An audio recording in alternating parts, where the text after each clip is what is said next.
화장실 변기를 닦는 손이 떨리고 있었어요. 하지만 그건 분노가 아닌 체념 때문이었죠. 안녕하세요, 여러분. 오늘은 정의가 사라진 세상에서 침묵하며 살아가던 한 여자의 이야기를 들려드릴게요. 서울 남부구치소의 청소부로 일하는 이주은. 그녀의 손에는 한때 정의의 펜이 아닌 청소도구가 들려 있었습니다. 하지만 아무도 몰랐죠. 그녀가 과거 특수부 검사였다는 사실을요. 오늘 영상이 마음에 드신다면 좋아요와 구독 꼭 부탁드려요. 알림 설정도 해두시면 새 영상 놓치지 않고 보실 수 있답니다. 저는 매일 아침 5시에 일어나 구치소 화장실 청소를 시작해요. 다른 청소부들은 저를 별로 좋아하지 않죠. 말이 없다고, 눈빛이 이상하다고 수군거리니까요. 하지만 저는 괜찮습니다. 말할 자격이 없으니까요. 식당 책임자인 김대호 씨가 항상 저에게 유일하게 말을 걸어주는 사람이에요.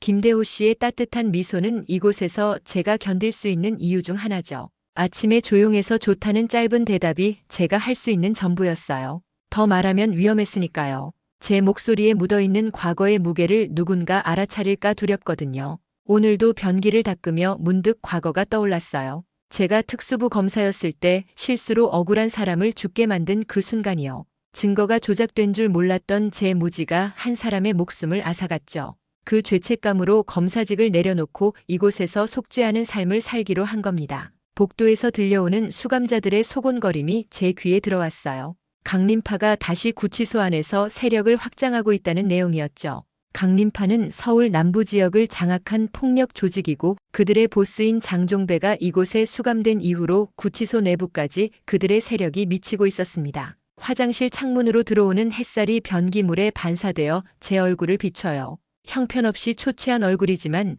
그 눈빛만은 여전히 날카로웠죠. 검사였던 시절의 눈빛이요. 갑자기 뒤에서 들려온 목소리에 제 손이 딱 멈췄어요. 저 청소부가 검사였다는 말에 심장이 쿵쾅거렸죠. 누가 제 과거를 알고 있는 걸까요? 천천히 뒤를 돌아보니 수감자 둘이 서 있었어요. 그들의 눈빛이 심상치 않았습니다. 검사가 어쩌다 변기나 닦고 있냐는 비웃음 소리가 화장실 벽에 울려 퍼졌어요. 하지만 저는 아무 말도 하지 않았죠. 그저 묵묵히 변기를 닦을 뿐이었습니다. 이것이 제 속죄의 방법이니까요. 하지만 대한민국의 구치소에서 이 침묵 속에서도 정의의 씨앗은 이미 싹트고 있었어요. 제가 알지 못하는 사이에 제 존재 자체가 누군가에게는 희망이 되고 있었죠. 김대호 씨는 그날도 저에게 따뜻한 국물을 건네며 세상에는 두 종류의 사람이 있다고 했어요. 더러움을 만드는 사람과 더러움을 닦는 사람. 저는 후자라서 보기 좋다고요. 그의 말에 가슴이 따뜻해졌어요. 하지만 김대호 씨는 모르고 있었죠. 제가 한때는 더러움을 닦는 사람이었지만 결국 더 큰 더러움을 만들어내고 말았다는 사실을요. 그날 저녁 구치소 식당으로 향하던 저는 복도에서 이상한 소리를 들었습니다. 누군가 괴로워하는 신음소리였어요. 저는 소리가 나는 쪽으로 발걸음을 옮겼어요. 구석진 창고에서 누군가 신음소리를 내고 있었죠. 조심스럽게 문을 열었을 때 제 눈앞에 펼쳐진 광경에 심장이 멎는 줄 알았습니다. 바닥에 쓰러진 김대호 씨는 얼굴이 피투성이었어요. 주변에는 강림파로 보이는 수감자 셋이 서 있었고요. 그들은 제가 들어오자 잠시 당황했지만 곧 비웃음을 지었습니다. 청소부가 무엇을 할 수 있냐며 꺼지라는 말에도 저는 꼼짝도 하지 않았어요. 김대호 씨의 상처에서 피가 계속 흘러나오고 있었죠. 그를 내버려 둘 수 없었습니다. 비켜달라고 응급처치가 필요하다고 말했어요. 제 목소리는 떨리지 않았어요. 오랜만에 듣는 제 확고한 목소리에 저 자신도 놀랐죠. 수감자들은 잠시 망설이다가 제 눈빛에 기가 눌렸는지 비켜섰어요. 저는 재빨리 김대호 씨에게 다가가 상처를 확인했습니다. 김대호 씨에게 정신 차리라고 말하며 주변에 있던 수건으로 그의 상처를 누르며 지혈했어요. 그때 김대호 씨가 희미하게 눈을 떴죠. 그는 강림파를 조심하라고 약한 목소리로 말했어요. 수감자들이 다시 다가오는 소리가 들렸고 저는 순간 결단을 내렸습니다. 제가 원래는 수갑을 채우던 사람이었다고 말했어요. 제 말에 수감자들이 잠시 멈칫했어요. 그 틈을 타 비상벨을 눌렀죠. 교도관들이 달려왔고 김대호 씨는 긴급하게 의무실로 옮겨졌습니다. 하지만 제가 한 말은 이미 구치소 전체에 퍼지기 시작했어요. 그날 밤 의무실 앞에서 기다리고 있던 저는 CCTV 모니터링실에서 나오는 교도관들의 대화를 우연히 들었습니다. 청소부가 어떻게 그렇게 빠르게 응급처치를 했는지 전문가처럼 정확했다는 이야기와 눈빛이 평범한 청소부 같지 않고 압도적인 무언가가 있었다는 말이었어요. 저는 마음이 무거워졌어요. 제 정체가 밝혀지는 건 시간 문제겠죠. 그리고 그것은 곧 제 속죄의 시간이 끝나간다는 의미였습니다. 다음 날 아침 구치소는 어제의 사건으로 술렁였어요. 식당에서는 강림파 수감자들이 보급품을 마음대로 가져가고 있었고 청소팀의 작업장 할당권마저 빼앗기고 말았죠. 힘의 균형이 완전히 무너진 거예요. 강림파는 이제 청소부들에게 3층 화장실만 담당하라고 지시했어요. 다른 청소부들은 고개를 숙였고 저 역시 말없이 고개를 끄덕였죠. 하지만 내심 분노가 끌어올랐습니다. 약자를 괴롭히는 모습이 제가 검사 시절에 그토록 싸웠던 불의와 너무 닮아 있었으니까요. 의무실에서는 김대호 씨가 의식불명 상태라는 소식이 들려왔어요. 심한 뇌진탕에 갈비뼈 3대가 부러졌다고 했죠. 제 가슴이 무거워졌습니다. 김대호 씨는 저에게 유일하게 인간적인 온기를 보여준 사람이었으니까요. 화장실을 청소하던 중 제 눈에 들어온 벽면의 낙서. 검사는 청소나 해라. 누군가 일부러 저를 자극하는 듯한 낙서였어요. 손이 떨렸지만 저는 묵묵히 그 낙서를 지웠습니다. 내 과거가 이곳에서 완전히 드러나고 있다는 사실이 두려웠어요. 그날 오후 법무부에서 파견된 고위관리관이 구치소를 찾았다는 소문이 돌았습니다. 노석진이라는 이름의 차가운 인상의 남자였죠. 그가 직접 CCTV 영상을 확인하고 있다는 이야기를 들었어요. 왠지 불안한 예감이 들었습니다. 복도를 지나가던 중 우연히 노석진과 마주쳤어요. 그의 차가운 눈빛이 저를 훑어보았죠.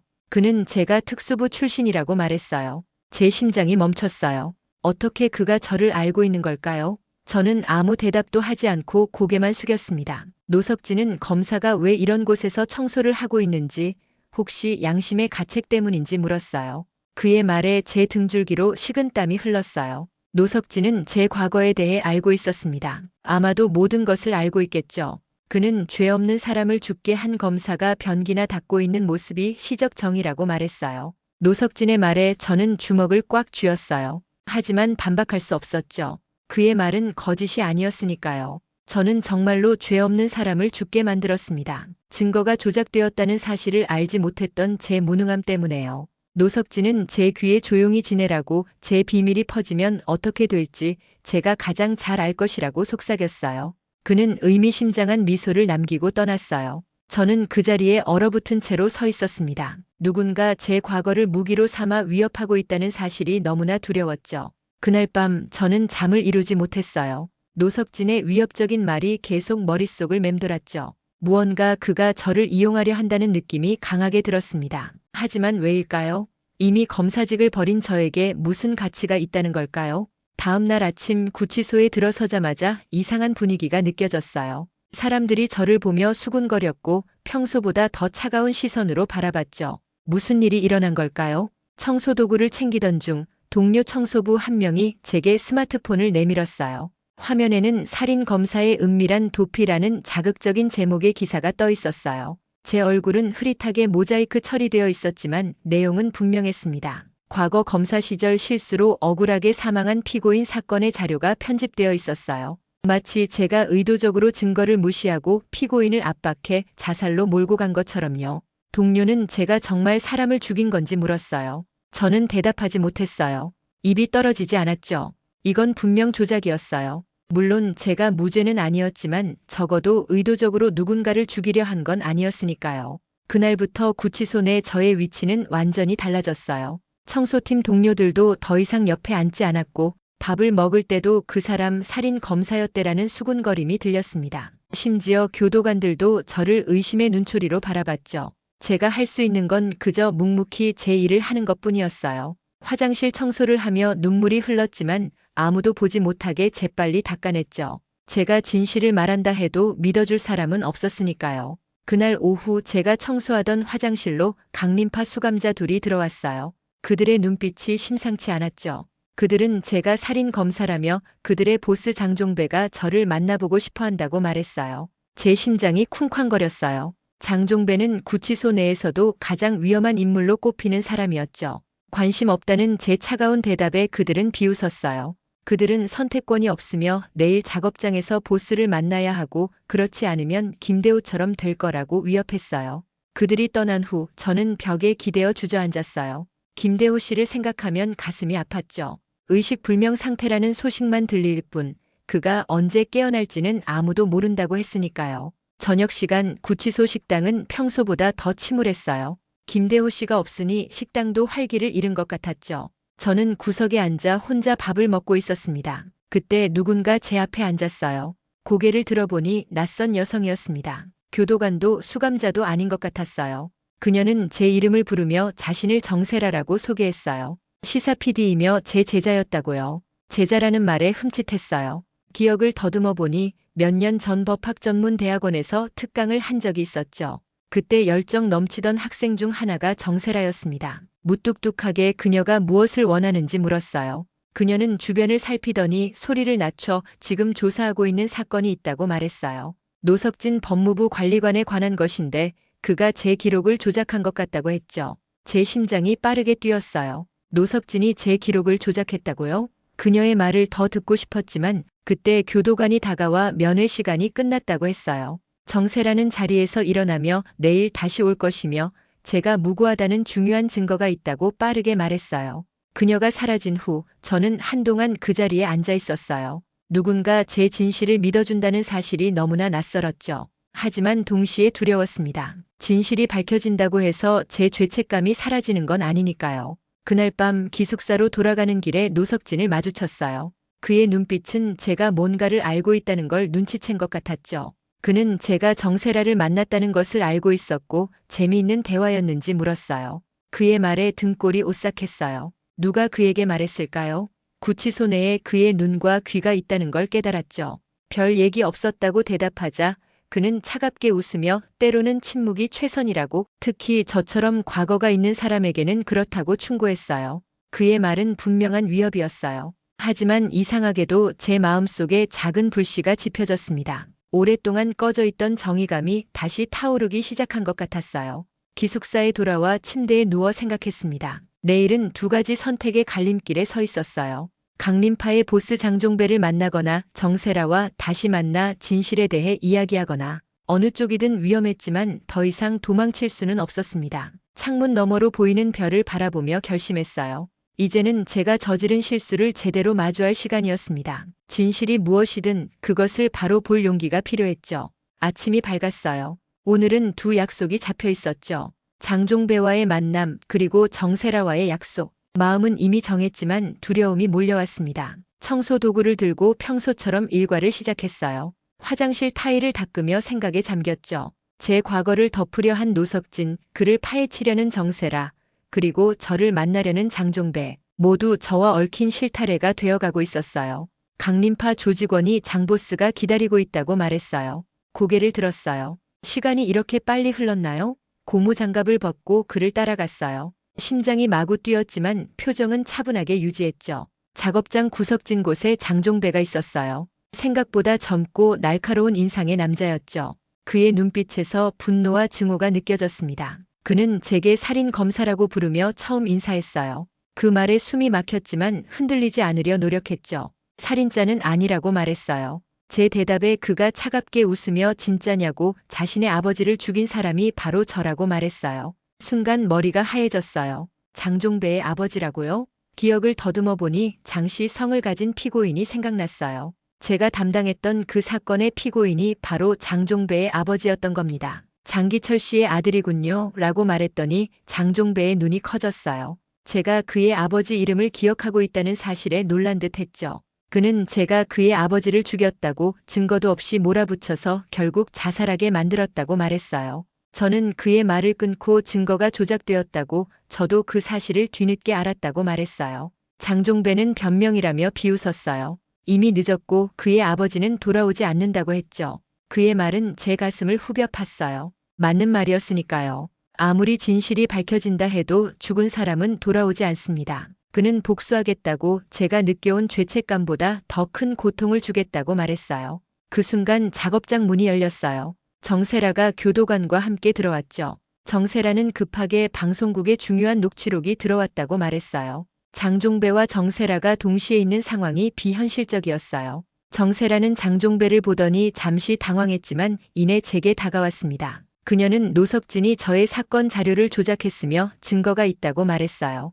장종배는 그녀의 정체를 물었고 정세라는 자신이 진실을 찾는 사람이라고 당당하게 답했어요. 장종배는 잠시 말을 잃고 웃음을 터뜨렸어요. 그는 세상에 진실 같은 건 없고 있는 건 힘뿐이라고 말했어요. 정세라는 그렇게 생각하느냐고 물으며 녹음기를 꺼내 재생했어요. 노석진의 목소리였습니다. 그가 장기철 사건 자료 조작에 대해 말하는 내용이었어요. 이주은 검사가 고의로 증거를 무시한 것처럼 보이게 하라는 지시였죠. 녹음이 끝나자 방 안이 조용해졌어요. 장종배의 얼굴이 하얗게 변했죠. 그는 녹음기를 노려보다가 제게 시선을 돌리며 이것이 진짜인지 물었어요. 정세라는 오늘 저녁 9시 방송에 모두 공개될 것이며 노석진의 조작이 완전히 드러날 거라고 말했어요. 장종배는 한동안 아무 말도 하지 않았어요. 그러더니 갑자기 자리에서 일어나 이것이 끝난 게 아니며 자신이 반드시 진실을 알아낼 것이라고 말했어요. 장종배가 떠난 후 정세라는 저를 구석으로 데려갔어요. 주변을 살피며 오늘 밤 방송에서 노석진의 조작 증거가 완전히 공개될 것이라고 말했죠. 마음이 복잡했어요. 진실이 밝혀진다는 건 좋은 일이지만 그렇다고 제 죄책감이 사라지는 건 아니니까요. 저는 그래도 더 꼼꼼히 검토했어야 했다고 자책했어요. 정세라가 제 손을 꼭 잡으며 자책하지 말라고 했죠. 노석진이 범죄 조직과 연결되어 있고 장기철 씨는 그들의 비리를 알고 있어서 제거당했다는 충격적인 사실을 알려줬어요. 정세라는 제가 구치소에서 일하는 동안에도 계속 감시당했다고 했어요. 노석진이 저를 두려워했던 이유를 이제야 이해할 수 있었죠. 일단 오늘 밤 방송을 기다리고 저도 목소리를 낼 준비를 하라는 정세라의 말을 들으며 화장실로 돌아가 묵묵히 청소를 계속했어요. 오랫동안 꺼져 있던 정의감이 다시 타오르는 것을 느꼈습니다. 오후가 되자 구치소가 술렁이기 시작했어요. 노석진이 긴급하게 구치소를 방문했다는 소식이었죠. 복도를 지나가다 노석진과 마주쳤고 그는 저를 사무실로 불렀어요. 노석진은 제가 정세라를 만났다는 것을 알고 불안해하는 기색이 역력했어요. 저는 더 이상 도망치지 않기로 결심하고 진실에 대해 이야기했다고 단호하게 말했죠. 그는 제가 실수로 피고인을 죽게 했다고 주장했지만 저는 그가 조작했으며 오늘 밤 모두가 알게 될 것이라고 말했어요. 노석진의 얼굴이 창백해졌고 곧 증거 없는 말이라며 비웃었죠. 그때 제 주머니에서 작은 녹음기가 울렸어요. 정세라가 몰래 건네준 것이었죠. 노석진의 말이 모두 녹음됐다고 말하자 그의 얼굴이 굳었어요. 녹음기를 빼앗으려 했지만 저는 빠르게 피했고 이미 복사본이 방송국에 있다고 알렸죠. 노석진은 자신이 혼자가 아니라는 위협적인 말을 했지만 저도 이제 혼자가 아니라고 단호하게 말했어요. 사무실을 나와 제 작업장으로 돌아오니 마음이 이상하게 가벼웠죠. 오랜 시간 짊어졌던 짐을 조금 내려놓은 기분이었습니다. 저녁이 되자 구치소의 공용 TV 앞에 사람들이 모여들었어요. 정세라의 방송이 시작됐고 그녀는 노석진의 조작 증거를 하나하나 공개했죠. 법무부 내부 고발자의 증언, 조작된 서류들, 그리고 결정적인 녹취록까지 모든 것이 공개됐어요. 사람들의 반응이 달라지기 시작했어요. 저를 바라보는 시선에 의심 대신 궁금증이 자리 잡았고 수군거림도 달라졌습니다. 방송이 끝나고 기숙사로 돌아가는 길 제 앞에 장종배가 나타났어요. 그의 눈에는 복잡한 감정이 서려 있었죠. 장종배는 아버지 사건이 조작된 것을 제가 정말 몰랐는지 물었고 저는 알았다면 절대 그냥 두지 않았을 거라고 진심을 담아 대답했어요. 그의 눈에서 분노가 조금씩 사그라드는 것을 느낄 수 있었습니다. 밤이 깊어갈수록 구치소 안의 분위기는 더욱 달라졌어요. 마치 오랫동안 숨겨져 있던 진실이 수면 위로 떠오르는 것 같았죠. 저는 침대에 누워 천장을 바라보며 생각했어요. 이제 무엇을 해야 할지, 어떻게 진실을 완전히 밝혀낼지. 그날 밤 오랜만에 편안한 잠을 잤어요. 아직 갈 길이 멀었지만 첫 발걸음을 내딛었다는 안도감이 있었죠. 내일은 어떤 일이 벌어질지 모르지만 이제 더 이상 도망치지 않을 거예요. 머리카락을 질끈 묶으며 다짐했습니다. 이제부터는 내 손으로 닦지 않겠다. 더러움을 없애겠다. 아침이 밝았어요. 구치소는 어제의 방송으로 인해 완전히 다른 분위기였죠. 청소팀 동료들이 어색하게 인사를 건넸고 교도관들도 저를 다른 시선으로 바라봤어요. 마치 오랫동안 유령처럼 존재하던 제가 갑자기 실체를 얻은 것 같았습니다. 평소처럼 청소도구를 들고 화장실로 향했어요. 하지만 오늘은 마음가짐이 달랐죠. 더는 속죄만을 위한 청소가 아니었어요. 이제는 진실을 찾기 위한 첫걸음이었습니다. 복도를 지나가는데 교도관이 다가왔어요. 구치소장이 저를 면담실로 부른다고 했죠. 긴장된 마음으로 면담실에 들어섰는데 놀랍게도 정세라가 그곳에 있었어요. 구치소장은 저에게 사과의 말을 전했어요. 노석진의 조작 사건이 법무부 내부 감사로 이어졌고 저에 대한 모든 의혹이 해소되었다고 했죠. 또한 특별 청문회에 증인으로 출석해달라는 요청도 있었습니다. 면담이 끝나고 정세라와 복도를 걸었어요. 그녀는 이제 어떤 계획이 있는지 물었죠. 솔직히 아직 결정하지 못했어요. 검사직으로 돌아가는 것도 생각해 보았지만 이곳에서의 시간이 저에게 많은 것을 가르쳐 주었거든요. 잠시 후 충격적인 소식이 들려왔어요. 강림파 수감자들 사이에서 큰 갈등이 일어났다는 거였죠. 장종배가 자신의 부하들과 대립하고 있다는 소문이었어요. 방송을 본 후 그의 마음에도 변화가 생긴 걸까요? 오후 구치소 내 비공식 대면식이 열린다는 이야기가 들렸어요. 장종배와 강림파의 다른 간부들이 모인다고 했죠. 위험할 수 있지만 저는 그곳에 가보기로 결심했어요. 빗자루 대신 펜을 들고서요. 작업장 구석에서 열린 비공식 모임에 저는 조용히 숨어 지켜봤어요. 장종배와 그의 부하들이 격렬하게 다투고 있었죠. 부하들은 여전히 저를 원수로 여겼지만 장종배는 달라져 있었어요. 그때 장종배가 저를 발견했어요. 모두의 시선이 저에게 향했죠. 숨을 깊게 들이마시고 앞으로 나섰어요. 이제 도망치지 않을 거니까요. 장종배가 먼저 입을 열었어요. 그는 부하들에게 이제 복수를 중단하겠다고 선언했죠. 진실이 밝혀진 이상 잘못된 분노를 품고 있을 이유가 없다고 했어요. 물론 부하들은 반발했지만 장종배의 결심은 확고해 보였습니다. 저는 장종배 앞에 서서 진심을 담아 말했어요. 그의 아버지를 죽이지는 않았지만 변호하지 못한 죄는 평생 짊어질 것이라고요. 제 말에 장종배의 눈에서 눈물이 흘렀고 그는 고개를 끄덕였어요. 그 순간 뒤에서 소란이 일어났어요. 노석진이 몇몇 교도관들과 함께 들어온 것이었죠. 그의 얼굴은 분노로 일그러져 있었어요. 하지만 그는 예상치 못한 광경을 목격했죠. 장종배와 제가 평화롭게 대화하고 있는 모습을요. 노석진은 저를 가리키며 교도관들에게 체포하라고 지시했어요. 허위 사실 유포와 공무집행방해 혐의였죠. 하지만 교도관들은 움직이지 않았어요. 이미 그들도 방송을 통해 진실을 알게 되었으니까요.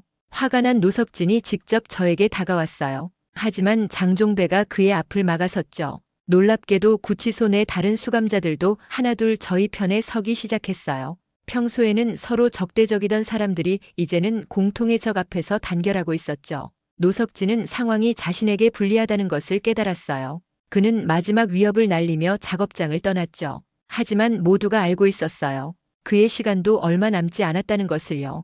그날 저녁 저는 몇 년 만에 처음으로 구치소 식당에서 다른 사람들과 함께 저녁을 먹었어요. 더 이상 구석에 혼자 앉지 않았죠. 장종배는 자신의 조직원들에게 행동 변화를 요구했고 놀랍게도 많은 이들이 그의 말을 따랐어요. 식사 후 의무실로 김대호 씨를 보러 갔어요. 아직 의식이 돌아오지 않았지만 상태는 안정적이라고 했죠. 그의 손을 잡고 약속했어요. 모든 것이 정리되면 함께 식당에서 다시 밥을 먹자고요.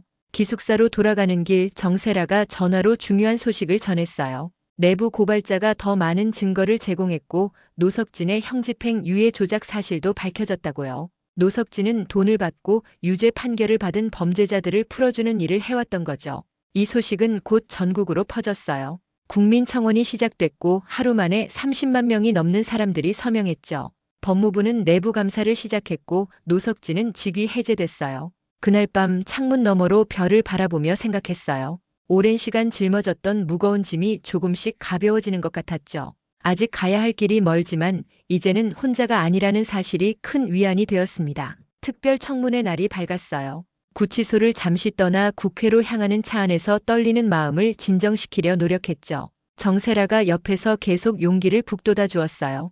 이제 모든 진실을 밝힐 시간이었습니다. 청문회장은 사람들로 가득 찼어요. 카메라 플래시가 터지고 기자들이 질문을 쏟아냈죠. 예전이라면 위축됐겠지만 이제는 달랐어요. 당당하게 걸어가 증인석에 앉았습니다. 의원들의 질문이 시작됐어요. 노석진의 조작 과정, 장기철 사건의 진실, 그리고 구치소에서의 경험까지 모든 것을 솔직하게 답변했죠. 제 진술을 뒷받침할 증거도 충분했어요. 법무부 내부 고발자가 제공한 문서들, 정세라가 확보한 녹취록, 그리고 장종배의 서면 증언까지. 노석진의 차례가 왔을 때 그는 모든 혐의를 부인했어요. 하지만 증거 앞에서 그의 부인은 무의미했죠. 결국 그는 자신의 범행을 시인할 수밖에 없었어요. 형집행 유예 조작으로 얼마나 많은 범죄자들이 풀려났는지, 그리고 그 대가로 얼마나 많은 돈을 받았는지까지 모두 드러났습니다. 청문회 마지막 위원장이 저에게 물었어요. 앞으로의 계획이 무엇인지요?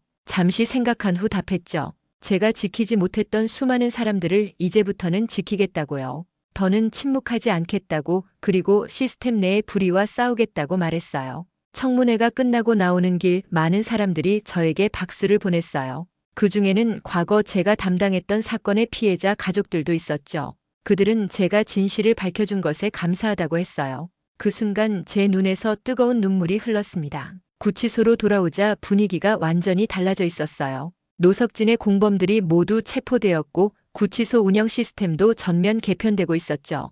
청소팀 동료들이 저를 반갑게 맞아주었고 수감자들도 존경의 눈빛으로 바라봤어요. 가장 놀라운 소식은 김대호 씨가 의식을 되찾았다는 거였어요. 바로 의무실로 달려갔죠. 김대호 씨는 약하게 웃으며 저를 반겼어요. 그는 방송과 청문회 소식을 들었다고 했죠. 그리고 제가 용기 있게 행동한 것을 자랑스럽게 생각한다고요. 김대호 씨의 회복은 빨랐어요. 일주일 후 그는 다시 식당으로 돌아왔죠. 구치소 식당은 이전보다 더 활기찼어요. 강림파가 해체되면서 힘의 균형이 바로잡혔고 수감자들 사이의 갈등도 줄어들었죠. 놀랍게도 장종배는 구치소 내 사회봉사팀으로 전환했어요. 그는 다른 수감자들을 돕고 심지어 김대호 씨의 식당 일도 거들었죠. 사람이 이렇게 변할 수 있다는 사실이 저를 놀라게 했어요. 법무부에서 제안이 왔어요. 검사직으로 복귀하거나 법률자문 역할을 맡아달라는 거였죠. 하지만 저는 조금 더 시간이 필요하다고 답했어요. 아직 제 자신을 완전히 용서하지 못했으니까요. 그리고 이곳에서의 경험이 저에게 많은 것을 가르쳐주고 있었습니다. 국민청원은 50만 명을 돌파했고 형사사법체계 개혁에 대한 요구가 높아졌어요. 정세라는 후속 탐사 보도를 통해 더 많은 비리를 파헤치고 있었죠. 작은 진실의 불씨가 이제는 커다란 불길이 되어 시스템 전체를 밝히고 있었습니다. 어느 날 저녁 식당에서 모두가 함께 식사를 하고 있었어요. 김대호 씨, 장종배, 청소팀 동료들, 그리고 수감자들까지 서로 다른 배경을 가진 사람들이 한 테이블에 모여 이야기를 나누는 모습이 참 아름다웠죠. 김대호 씨가 제게 조용히 말했어요. 이제는 제가 그들을 지켰다고요. 순간 가슴이 뭉클했어요. 저는 여전히 구치소에서 일하고 있었지만 더는 속죄만을 위한 삶이 아니었죠. 이제는 진정한 정의를 실현하기 위한 삶이었습니다. 그날 밤 기숙사 창문 너머로 별을 바라보며 생각했어요. 어둠 속에서도 빛은 존재한다는 것을, 그리고 그 빛을 지키는 것이 우리의 역할이라는 것을요. 노석진의 재판이 곧 시작된다는 소식이 들려왔고 저는 증인으로 다시 서게 될 거예요. 이번에는 더 당당하게, 더 확신을 가지고서요. 한 달이 지났어요. 노석진의 재판이 끝났고 그는 법의 심판을 받아 중형을 선고받았죠. 형집행 유예를 조작했던 모든 사건들이 재조사되었고 부당하게 풀려났던 범죄자들도 다시 법의 심판을 받게 되었어요. 시스템이 천천히 바로잡히고 있었습니다. 구치소의 생활도 많이 달라졌어요. 강림파가 해체되고 힘의 균형이 회복되면서 폭력 사건이 크게 줄었죠. 장종배는 모범수로 인정받아 가석방 심사 대상이 되었고 출소 후에는 사회봉사활동을 계속하겠다고 다짐했어요.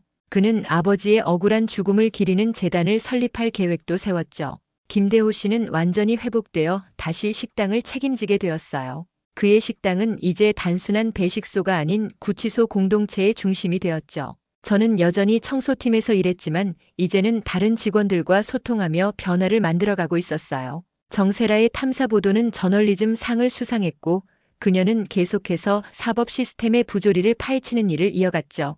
우리는 종종 만나 진행 상황을 공유했어요. 그녀는 항상 저를 존경한다고 말했지만 사실 제가 더 그녀의 용기와 집념을 존경했답니다. 법무부에서는 계속해서 저에게 복귀 제안을 했어요. 특별 태스크포스 팀을 꾸려 시스템 개혁을 주도해달라는 요청이었죠. 저는 마침내 그 제안을 받아들이기로 결심했어요. 이제는 제 경험을 바탕으로 진정한 변화를 만들어갈 수 있다고 믿었으니까요. 복귀 전 마지막 날 구치소 식당에서 특별한 저녁 식사가 열렸어요. 모두가 모여 저를 위한 작별 인사를 준비했죠. 김대호 씨는 특별 요리를 만들었고 청소팀 동료들은 손수 카드를 만들어 주었어요. 장종배도 참석해 진심 어린 감사를 표했죠. 식사 중에 김대호 씨가 건배를 제안했어요. 이주은 씨에게 빗자루를 내려놓고 다시 펜을 들게 된 것을 축하합니다. 모두가 박수를 쳤고 저는 가슴이 벅찼어요. 이곳에서의 시간이 비록 고통스러웠지만 그것이 저를 더 강하고 현명하게 만들어 주었다고 생각했죠.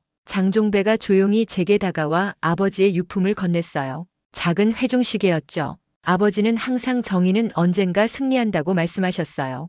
이제야 그 말의 의미를 이해하게 됐습니다. 그의 말에 눈물이 왈칵 쏟아질 뻔했어요. 우리는 서로 다른 길에서 시작했지만 이제는 같은 방향을 보고 있었습니다. 식사가 끝나고 구치소를 나서는 길 마지막으로 제가 청소했던 화장실을 들여다봤어요. 이제 더는 죄책감에 시달리며 변기를 닦지 않아도 된다고 생각하니 마음이 가벼워졌죠. 그곳에서의 시간이 저를 변화시켰고 이제는 그 경험을 바탕으로 더 큰 변화를 만들어갈 차례였습니다. 다음 날 아침 법무부 특별 태스크포스 사무실로 첫 출근했어요. 책상 위에는 이전에 제가 담당했던 모든 사건 파일들이 놓여 있었죠. 새로운 시작이었지만 과거를 잊지 않겠다는 의미이기도 했어요. 첫 번째 과제는 형사사법 체계 내의 취약점을 보완하는 정책을 만드는 것이었습니다. 사무실 창문 너머로 보이는 서울 풍경이 참 아름다웠어요. 어둠 속에서도 빛을 잃지 않았던 그 시간들이 지금의 저를 있게 했다고 생각했죠. 이제 제 손에는 청소도구 대신 펜이 들려 있었지만 마음가짐은 똑같았어요.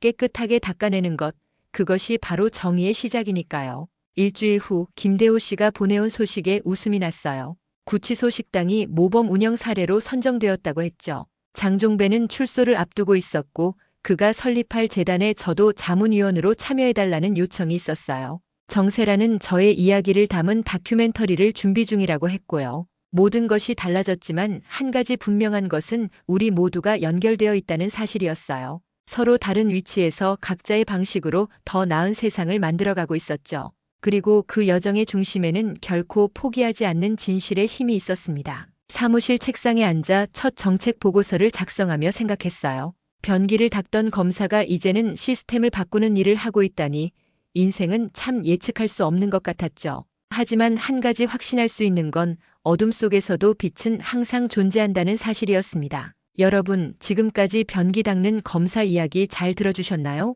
우리 삶에도 이런 순간들이 있죠. 깊은 어둠 속에서도 포기하지 않고 진실을 향해 나아가는 용기. 그것이 바로 오늘 이야기의 핵심이랍니다. 영상이 마음에 드셨다면 좋아요와 구독 부탁드려요. 알림 설정도 해두시면 다음 이야기도 놓치지 않고 만나실 수 있답니다. 여러분의 응원이 더 좋은 이야기를 만드는 원동력이 됩니다. 다음 이야기에서 또 만나요.